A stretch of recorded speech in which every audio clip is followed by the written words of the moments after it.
Good morning, everybody, and a happy Saturday morning to you. There's a lot going on in here, including an admission from one of the UK reporters that there is a PR campaign initiative to undermine William and Catherine and try to get Harry and Meghan back in the good graces of the UK public. No, I'm not kidding. So there's a lot in here. That's why this is once again a really long video, but let's just jump in and get busy, shall we? Let's go. We're going to start off with Prince William. An article came out talking that Princess Diana left a really lasting, mark on Prince William. He was only 15 when his mother died, but a book came out called The Palace Papers by Tina Brown. And she shared a story that perfectly illustrates the way that William has been known to do things that are classic Diana Spencer. Apparently, in 2016, William and Catherine were attending a charity dinner to support East Anglia Children's Hospital, where Catherine is the royal patron. And at the event, the guests were divided into small groups to meet William and Catherine, who made time to, speak with each person. So one of the guests said, I was struck at how perfect William and Catherine are at making people feel at ease. But after dinner, he witnessed what was described as a winning offstage William moment. Apparently, one of the most generous donors to the charity was an elderly Park Avenue lady who had come over from the United States for the function, and she was a big William fan. But the woman was apparently stuck in her room feeling unwell and couldn't come down to join the other guests. So one guest apparently just casually mentioned it to William, saying, it's such a shame our highest roller donor is too ill to meet you. And so instead of simply passing on his well wishes, Will said, is there any chance somebody could make a pot of tea and put some biscuits on a plate? And then delivered it himself and said, I know you were too ill to come to dinner. I thought I'd bring you some tea to say thank you for supporting the hospices. Apparently, she was very, very excited. But this gesture showed the imagination and empathy of Diana. And so it's not surprising that that's the memory that's stuck in a lot of guests' memories after the event. William is Diana's son. Natural, gentle human kindness and much more effect than a grand act, something that Harry's never learned. All right, let's move on. All right, this is a little off topic, but I just wanted to cover it because it's all in the news. Apparently, Nigel Farage has claimed that migrants are stealing and eating swans. And Royal Parks issued a response to that saying that it's not true. Even though there are videos that have gone viral on social media in recent years, footage that shows migrants with swans and geese. Now, they're claiming these haven't been proven, even though they're on camera. So, Mr. Farage said, if I said to you swans were being eaten in royal parks in this country, that carp were being taken out of ponds and being eaten by people who come from cultures that have a different, point of view, would you agree it's happening here? And he said, well, yes. Now, the Royal Parks chairperson says we've not had any incidents reported to us of people killing or eating swans in London's 8 royal parks. And the wildlife officers work closely with the swan sanctuary to ensure their welfare. But Mr. Farage is insisting that migrants from Eastern Europe are responsible for the swan theft. Turning Point UK shared a video showing an RSPCA worker catching migrants cooking an unknown bird. And a second video shows migrants in the hallway of a flat holding a live goose going, yeah, they're going to eat it when asked. But they're still claiming that it's not true. Now, an article was found showing in 2003 that several hundred swans had gone missing. How that relates to now, I don't know. But I love swans. If you see somebody walking off with a swan, yell at them, get them to stop. Ugh. All right, let's move on. All right, next up, of course, they had to put it out because nobody noticed. They waited several days, and when nobody responded, they let the news know that Harry, while he was in the UK, made a stop to visit Meeson Harriman. He has an exhibition in London, and it looks like he was wearing the same outfit that he was wearing when he went to visit that studio. Remember the one where there was nobody outside? So Apparently, he went and admired the work. And of course, the images are in black and white because he had his professional photographer come with him, which we know because they were seen in Ukraine. They went around just taking pictures. Anyway, yeah, he went to visit Meghans. Big freaking deal. Am I supposed to care about that? Ugh. All right, moving on. All right, let's go back to Sarah Ferguson again. She's once again at the center of a big thing. We know what's going on.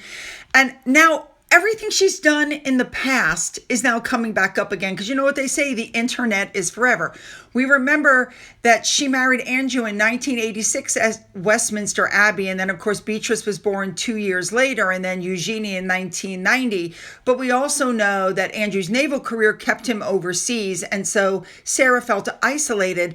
So she spent months of her first pregnancy alone because Prince Philip forbade her from joining her husband at his postings. So she wasn't allowed to be with, Andrew at his postings. So it was while she was pregnant with Eugenie that Sarah Ferguson met Steve Wyatt and their relationship became serious. She was having an affair while she was pregnant. And then even though the relationship ended when Mr. Wyatt became engaged to another woman, the scandal lingered. And then in 1992, she was, photographed in the south of France with John Bryant sucking on her toes. And that was when the Queen swiftly confirmed that they were separated. And Princess Margaret told Fergie she brought shame on the family. Andrew was widely described as blameless, although later reports suggested that he had had numerous affairs during their marriage as well. Now, Sarah had a deal going. Apparently, it was going to Netflix. They were taking on her book, Her Heart, for a compass and a most intriguing lady, and they were turning it into a multi-part TV series. But one of the Hollywood dealmakers has now told the Mirror these projects will never make it to the big screen as a result of this latest scandal. I don't know about that. It seems like Netflix will take just about anything that has to do with the royals. So people are questioning now, should Sarah be stripped of her royal title? Well, I told you the other day, she's legally allowed to keep her courtesy title by placing her first name before it, like Diana did. Diana, Princess of Wales, Sarah, Duchess of York. So should she have it removed? Well, a poll was taken. You guys know how they love their polls. And according to the poll, 83% said yes, pull the title. And as if all of this wasn't enough, BBC decided to interview Virginia Giuffre's brother and sister-in-law, and they are now demanding that Sarah Ferguson be stripped of her royal title. Guy Roberts, Virginia's brother, said to call Epstein a supreme friend after his conviction is indefensible. The public is watching, and this is just the beginning. The wife had some things to say too, and the pair of them are calling for accountability, not only from Sarah, but also from Andrew. I mean, the brother goes, Andrew has questions to answer. The settlement avoided discovery, which could have exposed more. Guys, she was paid off. That's the end of the case. You're going to have to move on with your lives. I know it sucks, but that's what it is.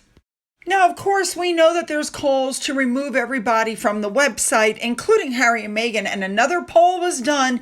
92% said all three of them should go. And I happen to agree. All three should be removed along with the link to Sussex Royal. Now, let's move on to Spitting Image. I told you about this show. They've had a lot to say about Harry and King Charles and some other things. Let's just listen. Listen to this.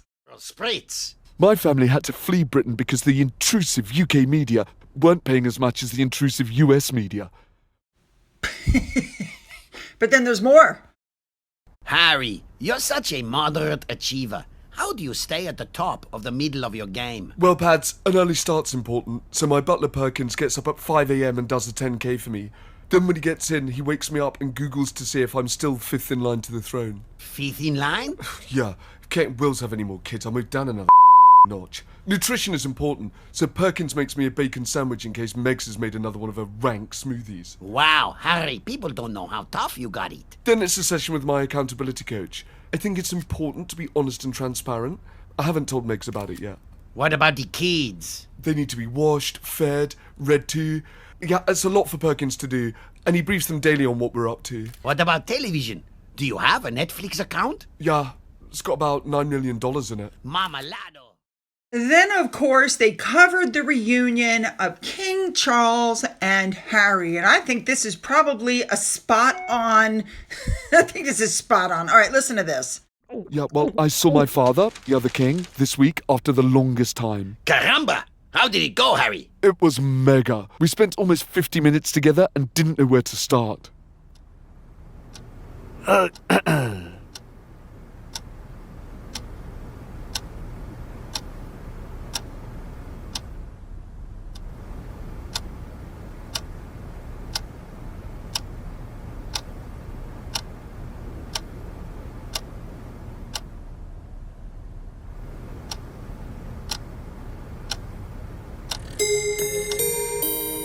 Gotta go. Ciao, Dad. Now, Harry's trying really hard to get back in, but, I have to tell you, it's pretty obvious at this point that the chasm is too big. Harry's created too much damage, and it's never going to happen. And so as a result, his plot to rebuild his life half in and half out has just fallen flat. Harry has always implied and said that he's not going to bring Meghan and the kids back to the UK until they have guaranteed protection after he lost his UK Home Office battle over his security. However, after his trip to the UK this month, he says, yes, I would totally bring the kids here. This has definitely brought that closer. It's like pick a lane and get in it. We all know what's going on here. Harry is storing up problems for his children for later on in life. If those children ever want to have anything to do with the royal family, they can forget it because Harry is not reconciling properly with his family. The children are going to learn about Harry and Meghan's decision to abandon royalty. When they grow up, they're going to get irritated by having had the backs of their heads photographed and used for promotion and never meeting their grandfather on either side. Everything that Harry and Meghan have done is counterproductive. Here's my personal opinion. When the kids grow up and they took a look at all of these interviews and they realize how much their parents lied. It's all out there on the internet to show that their parents had a very skewed opinion and view and told a lot of lies. And they realized that they grew up without grandparents, without cousins, without aunts and uncles, that they were isolated by their parents. When they realized growing up what they missed, I think they're going to write a book. Let me also say, I think Harry and Meghan would not be trying for a reconciliation with the royal family if all of their deals had worked out, if things hadn't gone so badly for them. You get what I'm saying? I think that's the only reason that they want back. But when this marriage fails, and it's not a question of if, it's when this marriage fails, Meghan is going to write a book and she's going to blame the failure of the marriage on the press, never on any of her lies or anything she's done. It'll always be somebody else's fault. Now, I want to move on to what I consider to be the big story of the day. Richard Eden basically is exposing the fact that Harry and Meghan's PR push to get back into the good graces of the British public is just an all-out offensive. First, it was Meredith Meghans meeting with the palace people. Now we have this relentless PR campaign against William and Catherine and the establishment. Harry's using The Guardian for his interview. So here's what it comes down to. In this interview or in this article that Richard Eden is putting out, he's calling out Harry and Meghan for what they're trying to do. Here's the gist of the article. Ever since Meghan accused unnamed senior members of the royal family of racism in the Oprah interview, and then Harry talked about his brother and sister-in-law 2 years later in The Spare, the Prince and Princess of Wales haven't said a word. And the only hint of any public reaction was when a reporter, remember, shouted to Prince William a few days later and said, asking if they were racist. And William wrote back, "We're very much not a racist family." William and Catherine have kept their counsel ever since. prince, while also having to cope with the trauma of Catherine's surgery and her cancer diagnosis and her treatment. And now they're facing a relentless public relations campaign waged by Harry and Meghan, aimed at restoring them into the affections of the British public. And King Charles apparently has been drawn into this, aided by some keen figures of the establishment behind the scenes. It was the same Meredith Meghans that organized Harry's BBC interview where he said he wanted a reconciliation, but that the king wouldn't speak to him because of the security stuff, even though we know it was more than just the security stuff. So Harry goes on and meets his father and then makes it clear that he hopes to return to Britain with Meghan and the children, and that, the meeting made them closer.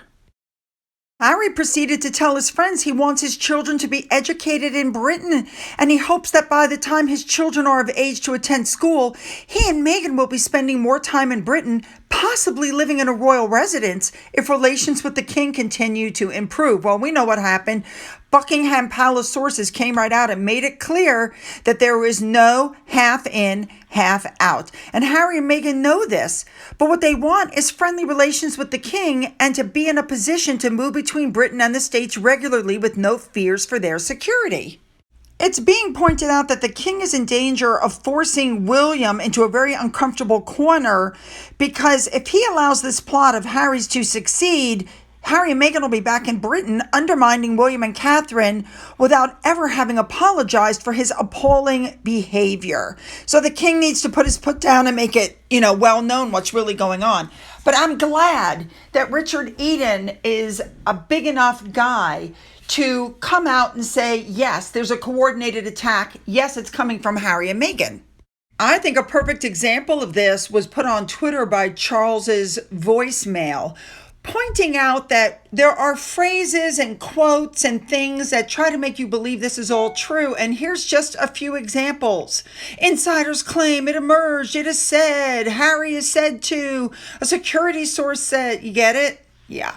All right. Do you guys remember I showed you this picture and I said, wow, look at that huge ring on Meghan's hand? Well, come to find out, it's a water drop moonstone ring with a diamond halo from a brand called Logan Hollowell. It was gifted for Meghan's 44th birthday, it appears. Now, it comes in 3 sizes: micro queen, baby queen, and classic queen. And of course, Meghan's wearing the biggest one. The central stone is a moonstone that's supposed to bring good fortune, success in love, as well as business matters. And it's also a tribute to Diana, because the moonstone is associated with the moon and was the stone of the goddess Diana. The most powerful time to use the moonstone is in a full moon. It's 14 karat gold and it's surrounded by white diamonds, a 1/4 carat of white diamonds. She wore the necklace while she was on Netflix, and in December, she wore a necklace worth £43,000 from the same jeweler. And then, of course, after she had the kids, when she was doing that 40 by 40 flop, the necklaces she was wearing at that time were also from the same jeweler. Obviously, we know what Meghan values. She values jewelry. Now, in a final story, remember I showed you that picture that Meghan put out and everybody said, oh, it's a new picture, and come to find out it was from the same photo shoot. She just drops them every few months. Well, people are saying, again, she copied Diana, because you could literally see through the dress. But I think she knew that. She wanted people to see it, but she was once again trying to pull a Diana. Doesn't surprise me. All right, you guys, you know what to do. Hit the like and the subscribe button and the bell for all notifications. Then go down into the description box where you'll find the link to my Twitter, my Gettr, my Rumble, my email, a link to my second channel, a link to my father's book, which is still up for sale on Amazon, and a link to my Amazon wish list, as well as a physical address. For those of you who have donated to my coffee fund, thank you so much.